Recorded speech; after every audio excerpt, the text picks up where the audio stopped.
Sanda, explain the idea and what is behind UN Global Compact and how it was conceived. So, the UN Global Compact was formed in the year 2000. Secretary General then was Kofi Annan.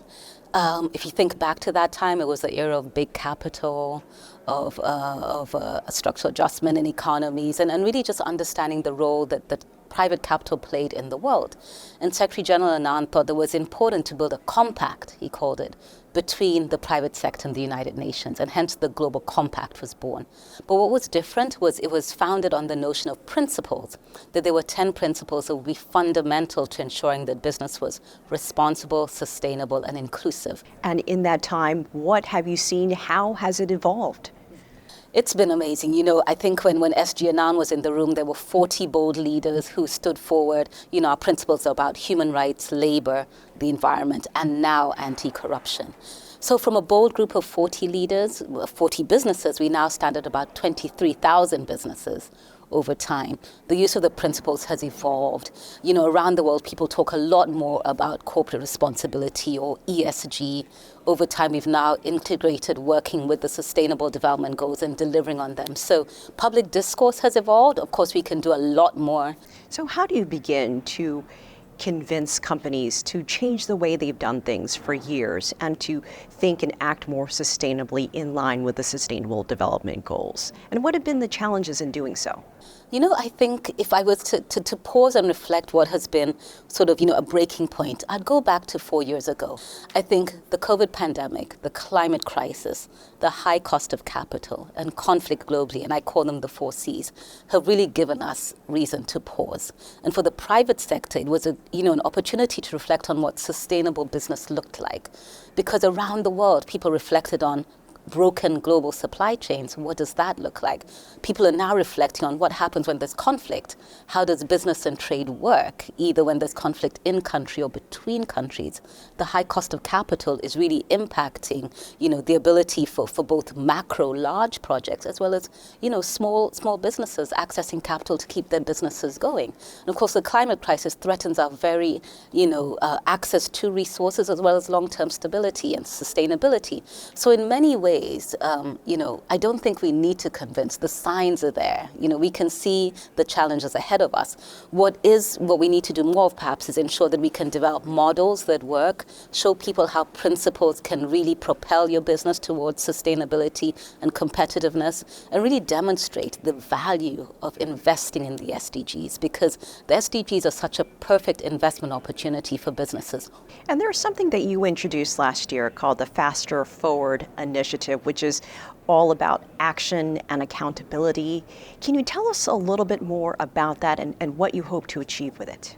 Yeah, so last year, 2023 September, the UN system took a stock take of where we were on progress with the SDGs. And as you know, we're not on track. And what we did as the UN system was to look at ways in which we could accelerate progress on the SDGs. For the UN Global Compact, we launched the Forward Faster initiative, which was our way of looking at 5, I'll call them force multipliers, 5 areas where the private sector could elevate its engagement in the SDGs and certainly accelerate progress. So the 5 areas for us are gender equality, it's climate, it's living wage.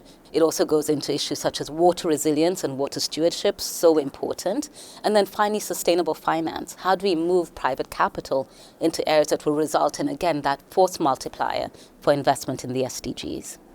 Very soon, we will see the Summit of the Future here at UN headquarters. What is UN Global Compact's role in that?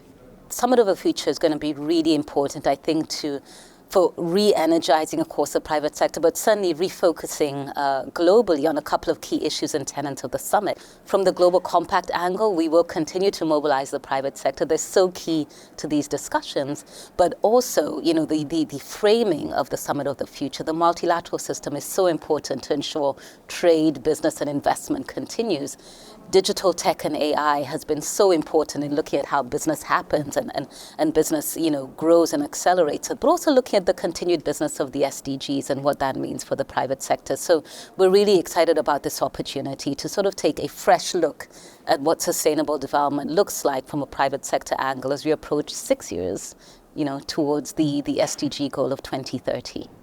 And as you approach 25 years of existence, what are you most optimistic about? I'm optimistic about the fact that CEOs, from around the world do see the SDGs as a North Star. They are keen to be able to align their business strategies with the SDGs, and they're keen to be able to make a contribution to the goals and the missions of the UN. Private sector is so critical to the functioning of countries and of economies, and I think when we see that CEO leadership and the strong contribution, it's important. We know what the problems are. I think what's most important for us is to be able to see how we can spread that knowledge, that awareness, and that desire for action even further. That keeps me optimistic. So, Sanda, very recently, China's Ministry of Finance issued a draft sustainability reporting framework for companies in the country to have something to work toward by 2030. How important is it to have that kind of support at the government level? I think it's great to be able to set standards on what corporate sustainability looks like. Globally, we're seeing a lot more focus on compliance, on regulation, on setting those standards, so that when we talk about being environmentally sustainable or being inclusive, it means the same, around the world. And it's been great to see the momentum in various countries setting their own corporate sustainability standards. So, we also applaud the work and the momentum that is building in China on this. I think the Global Compact there, because we do have a network and a liaison office, is very active in promoting adherence to standards, meeting standards, and going beyond compliance for our close to 1,000 business members that we have in country. And you were recently in China working on the Belt and Road Initiative event there. Can you tell us what you accomplished there?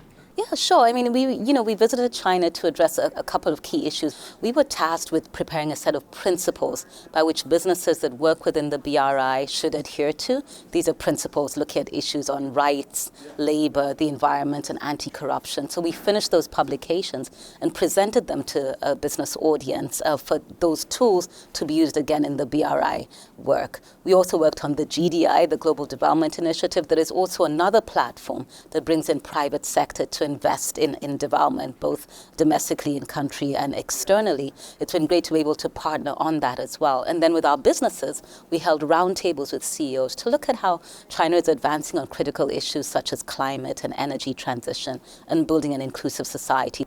SandaOjiambo, thank you for joining us. Thank you very much.